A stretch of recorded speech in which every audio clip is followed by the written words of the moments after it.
সিনেমায় playback singing এর জন্য কোনো পুরস্কারই ছিল না।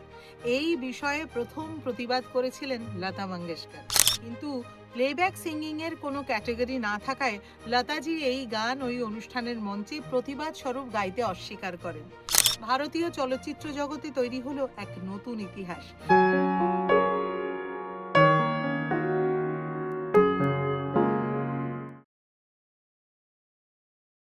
১৯৫৮ সালের ১২ই সেপ্টেম্বর বিমল রায়ের পরিচালনায় মুক্তি পেল মধুমতি। ভারতীয় চলচ্চিত্র জগতে তৈরি হলো এক নতুন ইতিহাস। দিলীপ কুমার ও বৈজয়ন্তীমালা অভিনীত এই ছবির কাহিনীকার ও চিত্রনাট্যকার ছিলেন স্বয়ং ঋত্বিক ঘটক।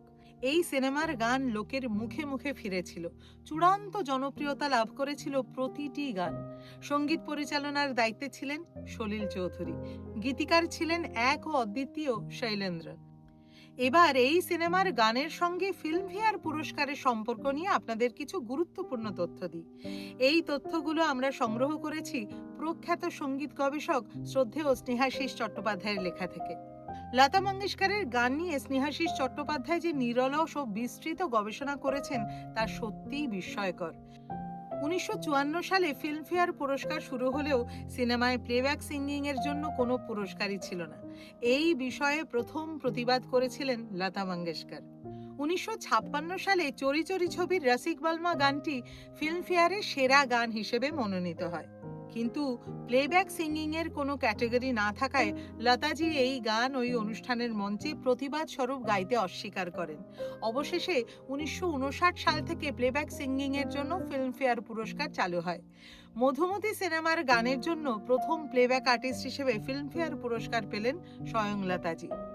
স্নেহাশিস বাবু আরও একটি চমৎকার তথ্য দিয়েছেন।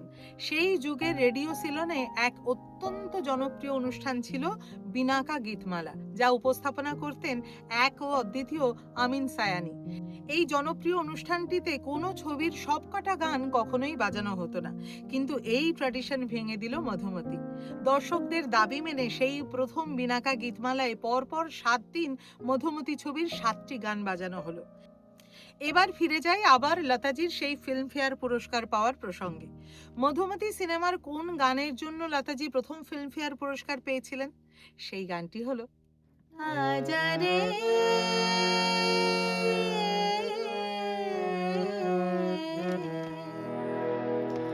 परदेसी, मैं तो कब से खड़ी इस पार, ये अखियाँ थक गई पंथ निहार।